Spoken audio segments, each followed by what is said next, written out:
감사합니다. 그리고 정말 감사합니다. 제가 이제 깁스를 풀었습니다. 풀었는데, 네. 깁스를 엊그제 풀었습니다. 엊그제 풀고, 네, 이렇게 쓸 수 있도록 인도하신 하나님께 너무나 감사하고, 제가 깁스가 풀은 이유가 뼈가 잘 붙었어요. 그래서 풀었거든요. 정말 감사합니다. 이렇게 감사하다고 계속 하는 이유가 무엇일까요? 마음을 담아서 하기 때문에 계속 감사한다고 반복을 하고 있죠. 그런데 오늘 에베소서 4장 17절 상반절 말씀 보면 그러므로 내가 이것을 말하며 주 안에서 증언하노니 이렇게 말하고 있거든요. 사도 바울이 이것을 말하며 또 주 안에서 증언한다. 단순히 내가 말한다 이렇게 말하고 본론으로 직접 들어가도 됩니다. 그러나 바울은 이것을 말하며 다시 한번 주 안에서 증언하노니 이렇게 말하고 있죠. 표준 세번역은 간곡히 권고합니다 이렇게 번역하고 있습니다. 다시 말하면 바울이 말하고자 하는 내용이 이제 본론으로 들어갈 그 내용이 마음 깊이 너희들이 새겨야 할 만큼 그렇게 중요하다라고 말하고 싶은 거죠. 이렇게 했으면 좋겠습니다 그냥 상투적인 그런 표현이 아니라 간절하게 그들에게 말하고 있는 것입니다. 사도 바울이 에베소 교회를 향해 간곡히 권고하고 있는 이유가 무엇인지 또 그 내용이 무엇인지 오늘 본문이 말씀하시는 것이 무엇인가 살펴보면서 여러분들과 제가 깨닫는 은혜가 있으기를 주님의 이름으로 축원합니다. 우리가 17절 중반절 말씀 보면 이제부터라는 말씀 있죠. 이제부터라고 이야기합니다. 이제부터라는 것은 바로 이때라는 뜻이 있고 또 한편으로는 지나간 때와는 이미 단절되었다 이런 의미가 있습니다. 이제부터 다시 시작해보자. 이제부터 정신을 바짝 차리고 한번 새벽 예배를 출석해보자. 이제부터 구역 예배를 한번 잘 드려보자. 네, 아멘 안 하시는데요. 이제부터 끊지 못했던 것도 한번 끊어보자. 네, 끊을 게 없나 봅니다. 신앙생활에 있어서 이제부터는 이렇게 새롭게 시작하기 위해서 결단하거나 다짐할 때 사용됩니다. 바울은 에베소 교회를 향해서 이제부터 또 지나간 때와는 달리 새롭게 시작하는 이 시점에서 하지 말아야 될 것에 대해서 오늘 본문에서 말씀하고 있습니다. 그것이 무엇입니까? 사도 바울이 에베소 교회에게 간곡히 권했던 것은 17절 중반절 말씀 보면 이방인의 행함같이 행하지 말라는 것입니다. 그리스도인인 너희가 예수 안에서 그리스도의 피값으로 세워진 교회인 너희가 성령의 전인 너희가 이제부터는 이방인의 행함과 같이 행하지 말라 그렇게 말씀하고 있습니다. 여기서 이방인은 다른 나라에서 온 낯선 사람들을 이야기하는 것이 아닙니다. 그리스도인의 삶과는 대조적인 상반된 삶을 살아가는 사람들을 말하고 있습니다. 그리스도인이 영적인 성장과 하나님과의 관계된 문제를 놓고 고민하며 애를 쓰고 있다면 이방인은 세상의 문제로 고민하고 세상의 가치에 모든 열정을 쏟는 사람들이죠. 그리스도인과 이방인은 바로 추구하는 삶과 시작점부터 다릅니다. 17절 말씀 다시 보면 이방인의 삶은 어떻습니까? 그 마음에 허망한 것을 따르며 허망한 생각을 추구하며 살아간다고 말씀하고 있죠. 그렇다면 허망하다는 의미가 무엇이죠? 여기서 잠깐 허망하다는 단어를 잠깐 살펴볼 필요가 있습니다. 허망하다는 원어의 의미가 있어요. 무익함, 무상함, 진리와 타당성이 없는 타락, 헛됨 이런 다양하게 번역되기도 합니다. 그런데 재밌는 것은 오늘 본문에 허망함이라고 번역되어 있는 단어는 힘, 성공, 우상 이렇게 번역되는 단어에서 유래되었다는 사실입니다. 과거나 현재나 세상의 많은 사람들이 시간과 돈과 공을 들여서 얻고자 하는 것이 무엇입니까? 바로 힘이죠. 성공입니다. 명성입니다. 그것을 얻기 위해서 사람들은 모든 것을 포기하기죠. 사람들이 인정받고 높임을 받고 세상을 쥐었다 펼다 할 수 있는 그런 힘을 사람들은 얻고자 합니다. 힘과 성공을 얻기 위해서 많은 부분들을 포기하죠. 때로는 친구도 포기합니다. 때로는 동료도 포기하고 때로는 가족도 포기합니다. 때로는 무고한 사람들의 희생을 요구하면서까지도 말입니다. 그렇게 얻은 힘, 그렇게 얻은 성공, 그러나 결국은 다 연기같이 사라지고 만다고 성경은 말씀하고 있습니다. 결국 허무함이라는 그런 죄밖에 남지 않습니다. 그 남은 죄마저 바람에 날려 모두 사라지고 맙니다. 모든 부귀 영화를 누렸던 사람, 바로 솔로몬 왕은 인생 말년에 전도서를 기록했죠. 그는 인생에 대해서 이렇게 말합니다. 전도서 1장 14절 말씀 보면 내가 해 아래 행하는 모든 일을 보았노라. 보라, 모두 다 헛되어 바람을 잡는 것이로다 라고 말씀합니다. 바람을 잡는 것이라 말씀하죠. 근데 우리말 성경에는요, 이 바람, 이것을 뜬구름이라고 또 번역하는 것을 보았습니다. 뜬구름을 잡을 수 없죠. 바로 허황된 일을 말씀하고 있습니다. 인생의 말년에 내가 왜 그 자리에 앉기까지 그렇게 했어야 하는가? 왜 진짜 허황된 일을 깨닫지 못했는가? 쉼없이 달려온 길이 결국 이렇게 될 것을 왜 깨닫지 못했는가? 이방인의 삶은 결국 하나님 없이 사는 삶, 하나님보다 더 가치 있는 것이라고 여겨지는 그 무엇인가를 뒤돌아보지 않고 정신없이 쫓아 달려갑니다. 성경은 하나님보다 더 관심 있고 하나님보다 더 사랑하신 것이 있다면 그것은 우상이라 말씀하고 있죠. 에베소서 5장 5절 말씀 보면 너희도 정녕 이것을 알거니와 음행하는 자나 더러운 자나 탐하는 자 곧 우상 숭배자는 다 그리스도와 하나님 나라의 기업을 얻지 못하나니 말씀합니다. 하나님 나라보다 더 소중한 그것을 위해 달려가는 사람들, 그 사람들이 바로 이방인이라 말씀하고 있죠. 권력을 탐하고 성공을 유일한 삶의 낙으로 삼는 사람들, 그들이 바로 우상을 섬기는 자라 말씀합니다. 이방인들은 허망한 것에 노예가 돼서 탐심에 눈이 멀어서 하나님의 말씀과 상관없는 그런 삶을 살아갑니다. 19절 말씀만 볼까요? 19절 말씀 보면 그들을 감각 없는 자 이렇게 말씀하고 있죠. 영적인 것에 대한 무뎌져서 감각이 없습니다. 말씀이라는 귀한 처방을 내려도 그 처방마저 아무런 쓸모가 없습니다. 그 결과는 참혹합니다. 그 뒤에 이어서 말씀 보면 방탕에 방임하여 모든 더러운 것을 욕심으로 행한다고 말씀하고 있죠. 방임이 무엇입니까? 자기 자신을 내버려 두는 것입니다. 세상의 욕심이 자신을 흔들어도 내버려 두는 것입니다. 어떤 주석가는 이방인을 죄에 대해서 포기한 사람들이라고 이야기합니다. 죄가 그들의 삶을 주장해도 아무런 방어를 하지 않고 욕심, 탐심이 지배해도 그들은 내버려 둡니다. 어떻게든 상관이 없습니다. 감각이 없어지고 깨닫지도 못합니다. 그런 사람들은 사단이 내버려 두지 않죠. 결국 그들은 18절 후반절 말씀처럼 하나님의 생명에서 떠나 있는 그런 삶을 살아갈 수밖에 없습니다. 이것이 이방인의 삶입니다. 얼마나 두렵습니까? 내 자신도 어떻게 하지 못하는 인생, 죄의 노예가 된 인생, 이방인의 모습이 내게 있다면, 죄가 무엇인지도 알지 못하고 살아가는 인생, 혹시 그런 모습이 내게 있다면 두렵지 않으십니까? 그렇지만 성경은 우리를 향해서 이런 말씀을 합니다. 세상과 너희는 구별되었다.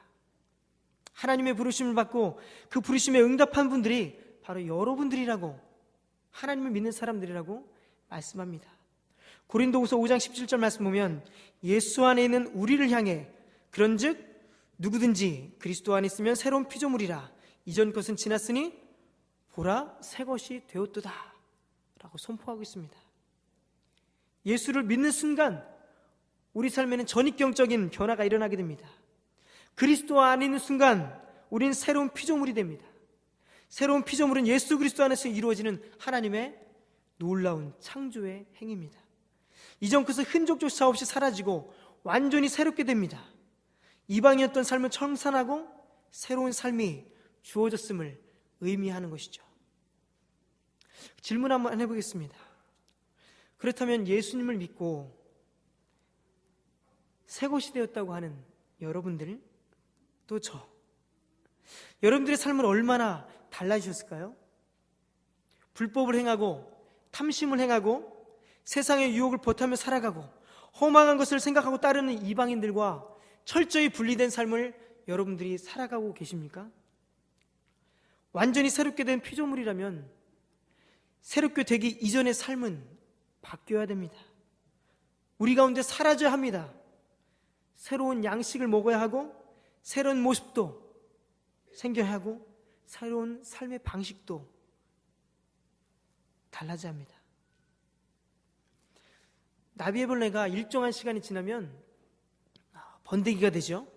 그 번데기가 되어서 고치가 되어서 나무에 매달려 있습니다. 또 어느 정도 일정 기간이 지나면 이제 탈피를 하게 됩니다. 이제 번데기에서 탈피했을 때 나비의 생은 완전히 달라지게 되죠. 꿈틀꿈틀 기어다녔던 징그러운 애벌레, 보기만 해도 소름이 돋는 그 애벌레, 사람들은 기겁을 합니다. 그 애벌레가 번데기로 변하고 번데기가 탈피해서 날개를 달고, 아름다운 날개를 달고 하늘을 홀홀 날아다닙니다. 배춧잎과 나뭇잎을 먹었던 애벌레가 탈피를 거치면서 우아한 긴 입으로 꽃의 꿀을 빨아먹습니다. 사람들의 시선들은 아름다운 날개를 펄럭이는 그 나비를 향해 있습니다. 사람들은 감탄하죠. 어떻게 그리 소름 끼칠 수 있는 그 애벌레가 이렇게 아름다운 나비가 될 수 있을까? 감탄합니다. 나비가 다시 애벌레였을 때처럼 배춧잎을 먹을 수가 없죠. 풀잎에 몸을 맡기고 기어다닐 수가 없습니다. 예수 그리스도 안에서 새롭게 여러분들이 변화됐다면 모든 삶의 방식은 예전과 달라져야 합니다. 말과 표정과 아니면 전반적인 삶의 모든 방식과 행동이, 성공주의를 따랐던 그 생각들과 행동이 모든 것이 바뀌어야 합니다. 성령께서 내 안에 모신 후에 성령께서 기뻐하시는 그 삶의 모습으로 우리는 바뀌어야 합니다. 어떠십니까? 여러분들이 예수님을 믿고 성령께서 내 마음속에 계신다고 확신하신다면 여러분들의 삶이 바뀌어졌다고 여러분 자신 있게 말씀하실 수 있으십니까? 우리는 톡톡 쏘는 말을 하고 사람들을 불쾌하는 행동을 하고 내 중심적인 사고를 하고 이기적인 모습들과 배려 없는 모습들, 거침없는 행동, 그리고 교만한 행동, 도덕적인 부분들, 그런 부분들에서 여러분들 자유하십니까? 얼마나 옛사람의 모습, 이방인의 모습들을 여러분들은 벗어버리셨습니까? 에베소 교회를 한번 볼까요? 바울은 에베소 교회를 향해서 이야기합니다. 22절 말씀 보면 너희는 유혹의 욕심을 따라 썩어져가는 구습을 따르는 옛사람을 벗어버리라 말씀하고 있죠. 에베소 교회 성도들은 그리스도인이 된 후에도 여전히 옛사람의 모습, 옛 성품, 이방인의 모습을 그들이 청산하지 못하고 있었습니다. 결과가 없고 텅 비어 있고 그 허망한 것, 옛사람을 아직도 놓지 못하고 있습니다. 요한계시록 2장 1절 말씀 보면 주님께서 에베소 교회에게 말씀하시는 것을 볼 수가 있습니다. 에베소 교회가 책망을 들었던 그 이유는 첫사랑을 잃어버렸기 때문이었습니다. 여전히 그들의 허망한 것을 따라 살고 있었습니다. 세월이 지났지만 여전히 그들은 세상을 좋아했고 주님의 사랑을 점점 잃어버리고 있었습니다. 교회 다니는 것만으로 그리스도인으로서의 의무를 다하고 있는 것이 아닙니다. 교회가 세워져 있다고 해서 교회의 의무를 다하고 있는 것은 아닙니다. 에베소 교회는 여전히 몇십 년이 지난 후에도 요한계시록이 쓰일 그 당시까지만 해도 세워져 있었습니다. 존재했습니다. 그리고 성도들도 모여서 여전히 그들은 예배를 드리고 있었습니다. 21절만 보십시오. 진리가 예수 안에 있는 것 같이 너희가 참으로 그에게 듣고 또한 그 안에서 가르침을 받았을진데 라고 말씀하고 있죠. 여전히 하나님의 말씀은 에베소 교회 안에 선포되고 있었습니다. 계속되어진 주님의 가르침이 그들 교회 안에 선포되어지고 있었습니다. 그럼에도 에베소 교회는 오늘 사도 바울에게 책망을 듣고 있죠. 옛사람의 모습을 버리지 못한 그 모습을 지금 책망을 하고 있습니다. 옛사람의 모습을 버리지 못하는 그 이유가 무엇이죠? 그리스도 안에서 새 것이 되었는데, 새로운 피조물이 됐는데 아직까지도 이방인의 모습, 옛사람의 모습을 버리지 못하고 있는 이유가 무엇일까요? 허망한 것, 사라져갈 것에 대한 미련을 두고 있기 때문이죠. 아직까지도 에베소 교회의 발목을 붙잡고 있던 것은 지난날의 옛 구습이었습니다. 옛사람의 모습을 버리지 못하고 있었기 때문이었습니다. 그들에게도 주님에 대한 첫사랑이 있었습니다. 주님을 만났을 때 감격했던 눈물이 있었습니다. 열렬히 주님만을 바라보고 주님만을 사랑했던 날이 그 에베소 성도들에게도 있었습니다. 그러나 지난날의 삶의 방식에 끌리는 그 매력에서 그들은 자유하지 못했습니다. 세상을 사랑하는 마음이 주님을 사랑하는 마음을 앞서버렸습니다. 세상의 유혹에 주님의 사랑을 빼앗을 만큼 세상의 유혹은 얼마나 큰 능력이 있는지 모릅니다.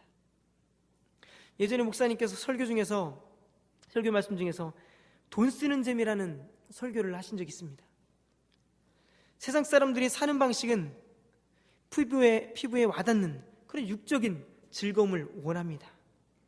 육적인 즐거움에 빠지다 보면 자연스럽게 영적인 부분은 약해질 수밖에 없습니다.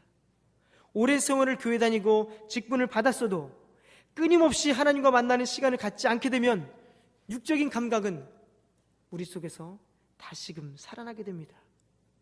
육은 계속해서 욕구를 채워달라고 요구합니다. 그 문제를 해결하지 못하는 이상 옛사람의 모습 가운데서 우리는 벗어날 수가 없는 것입니다. 계속해서 영적인 성장을 위해 노력하지 않는다면 우리는 죄에서 자유할 수가 없습니다. 죄의 본성이 아직 남아있음을 사단은 너무나 잘 알고 있습니다. 그래서 기회만 있으면 여러분들을 유혹하려 합니다.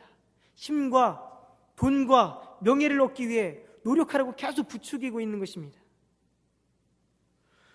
구원받은 것으로 끝이면 정말 좋겠습니다.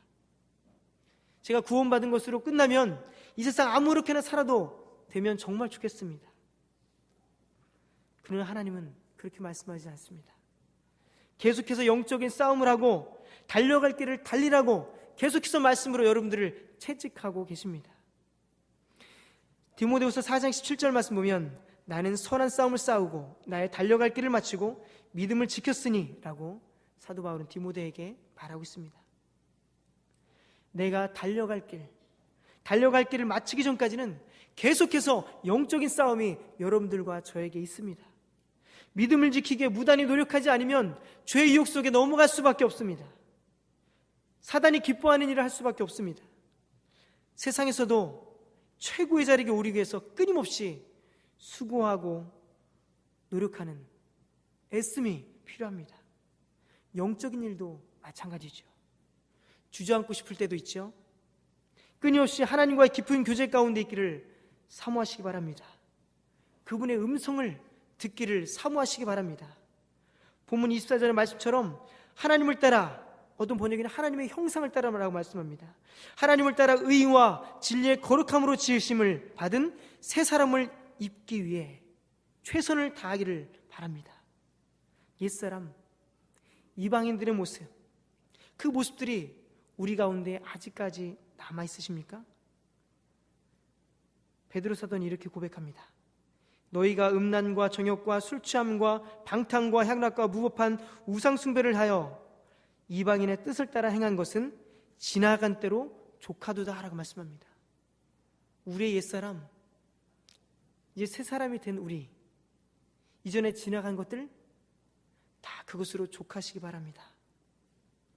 미련을 두지 않고 뒤돌아보지 맙시다. 결국 사라질 허망한 것에 대해서 미련을 두지 맙시다. 그리고 다시 뒤로 돌아가지 맙시다. 주님의 말씀을 따라서 새롭게 된 피조물임을 늘 기억하시고 그에 맞는 삶을, 그에 맞는 모습들이 여러분들과 저에게 나타나고 증거되어지는 그런 은혜가 여러분들과 저의 삶 가운데 있기를 주님의 이름으로 축원합니다. 기도하시겠습니다.